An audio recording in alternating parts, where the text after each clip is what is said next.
Hi everybody, Jake, your resident content cowboy here. Yeehaw! And Mamoswine came out a lot earlier than expected. I got to play a ton of it on stream with a lot of you, so thank you everyone for being there and for being care. I didn't have a plan for that sentence, and it worked out pretty well. This video is about whether or not you should buy Mamoswine, and I'm going to get rid of my face here. I'm going to put up some footage of Mamoswine while I'm talking about this. But let's talk about Mamoswine and whether you should buy it. Okay. The footage you're looking at, or footy as we call it in the business, is from my stream earlier. So that little face down there is not me talking, just in case that was confusing. All right, let's talk Mamoswine, the newest defender added to the game in a stacked group of Pokemon. The defenders are all really incredible. Slowbro, Snorlax, Crustle, Blastoise, all of them are great and work well in most team comps. You need a defender for the most part, and all of them are really strong. You also get 2 of them for free, so it's a weird Pokemon to want to add to your roster. But let's talk about what role a Pokemon like Mamoswine fills, how it's different from some of the other defenders, and why you might want to pick it up if you like this kind of playstyle. I feel like I should also mention that it is 8,000 coins to get Mamoswine, and that word on the street is Sylveon will be released next week. I do not have any kind of confirmation, but people who know things have told me that's the case. So that's something to consider, the price of this Pokemon. Okay, Mamoswine is a very disruptive tank. It feels like it wants to get up in your opponent's faces, push them around a little bit, and do some damage while it's at it. It has a couple different builds that I like. My biggest issue, I guess, with Mamoswine so far is I don't absolutely love Mamoswine. Yeah, I guess I gotta be honest. I don't absolutely love this Pokemon. I like it, and I think it's good, but man, I expected it to feel as overpowered as Blastoise did when it came out, and it doesn't. One thing that's nice for the game is it feels like it's comfortably good. It just doesn't feel like it's absolutely incredible. If you are the kind of player that likes being very aggressive, like you're someone who likes playing Machamp or something like that, I think Mamoswine feels like a logical transition from a Pokemon like that. It doesn't have quite the disruptive power of someone like Snorlax with its heavy slam and block, but it does feel like it has a bit of that. I will say one of its moves, its Ice Fang, is so much fun to use. It is a little tricky because it's super close range. You have to grab them, but if you grab them and pick them up and throw them behind you, you can set up some incredible KOs for your team. Which leads me to my next thought. Whenever you're considering whether or not you should buy someone and you have a limited amount of coins and you don't plan on putting any money into the game, I think you do need to decide if you have someone on your roster that feels like they fit a similar role. So if you already have a Snorlax and a Slowbro, which you get for free, you've kind of got a lot of what Mamoswine does. I'm not saying any of it's the same. Each one of these Pokemon is different and can fill slightly different functions on the team. However, with those Pokemon, I don't think you'd walk into a match and you'd say, oh, now I can't be the kind of defender my team needs because I don't have Mamoswine. That's really good. And at the same time, if you want an excuse to buy Mamoswine, I guess that's a little unfortunate. An interesting aspect of Mamoswine is that it's very similar to Garchomp and Gardevoir in that it really has to take a long time to become fully great and get its Unite move. So you actually don't end up using your Unite move as much as you do with other Pokemon oftentimes inside of a match. However, I will say that it has a really strong early game and a pretty decent mid game, even though it hasn't evolved. It's weird because I feel like I'm kind of on the razor's edge a lot of the time when I'm fighting with Mamoswine. I'm very much in the mix and I'm surviving a lot longer than I expect because I feel like I should be squishier than I am, even though I have to remind myself that I am a defender.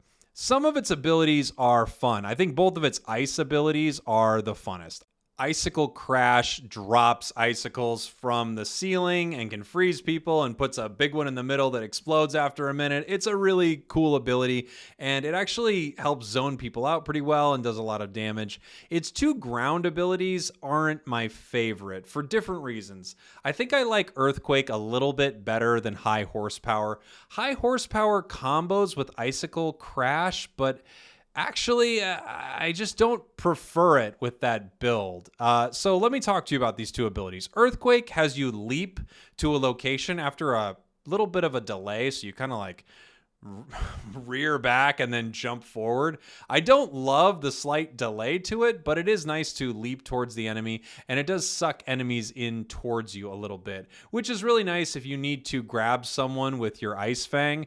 It's a little hard to do sometimes, so it's nice to have something that sucks enemies towards you.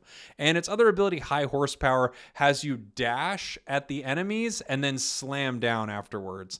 And the tough thing about it is you're in the animation for both of these abilities longer than I would like to be. The start of the leap, I feel like, takes a little too long on Earthquake.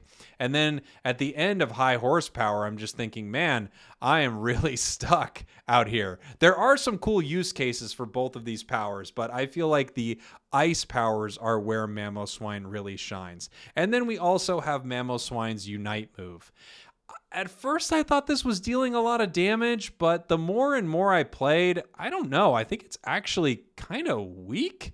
Maybe I'm wrong here. I need to play it more, but I don't know. It's disruptive. It's very disruptive, but it actually wasn't doing that much damage. And when you're coming from a Blastoise Unite move that is absurdly strong, I'm actually kind of confused as to why it doesn't feel like this Unite move is more devastating damage-wise. It's pretty good, again, as a disruptive move, but I'm just so surprised that it's not dealing out more damage to my enemies. A huge positive for Mamoswine and every Pokemon they've released, essentially, except maybe Gardevoir right now, is that I don't feel like they're releasing anyone that when you play them, your team thinks, oh boy, here we go. I do think your team will feel good if you play a competent Mamoswine. So that's a positive aspect, as opposed to someone who maybe picks Gengar inside of a match, and even if they try their best, you just think, oof, this is going to be tough because Gengar is not that solid right now. Mamoswine doesn't feel like that. Mamoswine feels pretty dang solid. I wish I had more praise to heap on it. You know, I asked the stream while I was playing, everyone who played Mamo, what are your thoughts on it? What do you give it on a scale of 1 to 10? And of course, there were some outliers who said they really didn't like it at all and they were super disappointed. And they had a few other people who said, nobody knows what they're talking about. They just need to get good. This Pokemon is a 10 out of 10. However, a majority of the stream, as well as myself, if I'm being honest, felt like this Pokemon was, you know, a 6 or a 7, maybe an 8 at some points. I'm not saying as far as usefulness is concerned. I'm just saying how they felt while playing it. If you can't tell, I'm just not crazy in love with this Pokemon. I like it, and I think if you don't have another tank, if you don't have Snorlax or Blastoise, and anything about the playstyle that you're seeing right now excites you, if you really want to be up in people's faces and trying to take them out that way and help your team, then I'd say go for it. It's not a bad choice at all, but I honestly can't give this Pokemon a ringing endorsement. I wish I could. I wish I walked away from playing Mamoswine for 5 hours or however long I played it, and I could say, whoa, you have to buy this Pokemon right now. Instead, I'm walking away saying, I want to play this more. I want to get really good with it. I like some of its abilities. And also, it's good. It's good. It's good. I feel like that's where I have to leave it. It's pretty good. Should you buy Mamoswine? I don't know. If you're buying every Pokemon, just go ahead and buy it. What are you, Elon Musk over there buying every single Pokemon? Come on, Elon. You're supposed to be getting us to Mars or something. But for everyone else, I think my recommendation on Mamoswine is if you don't have any other defenders and you really like the look of this play style, pick it up. Otherwise, I don't know. You might be able to save those coins or use them on Blastoise or Snorlax.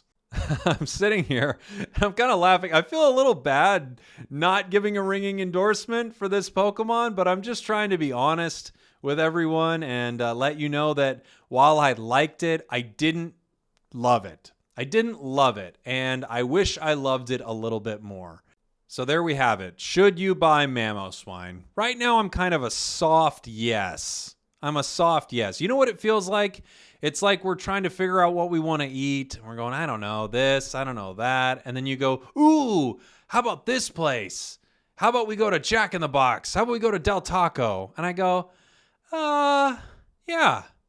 And then you go, what? You don't want to go? And I go, no, it's fine. Yeah, let's go.